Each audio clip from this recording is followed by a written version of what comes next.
yar önümle.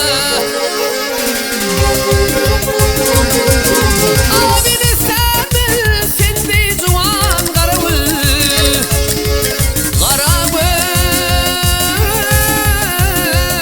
karavul.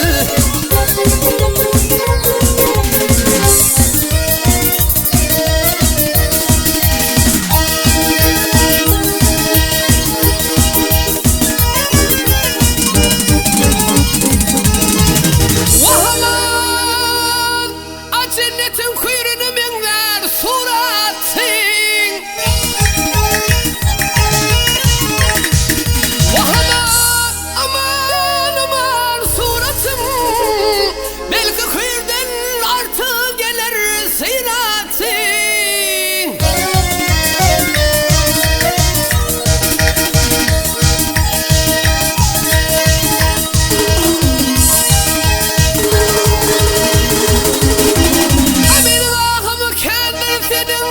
Hasretin ikimiz armağanlı karavul.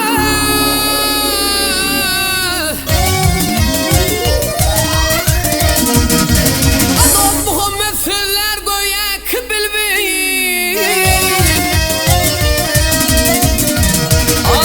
Dost bilbil, dost bilbil, bilbil hayrar yönen yedete.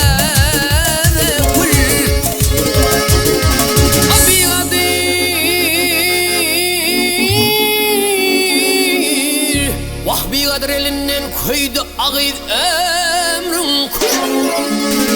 İkimiz kal armağan karavul.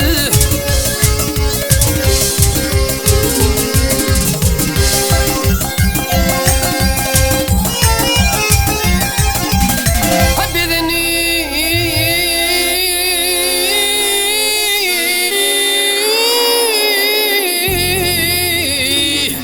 sıkadı dülfünde ködü, belki bu canım aladı yaktım yavrum. Hey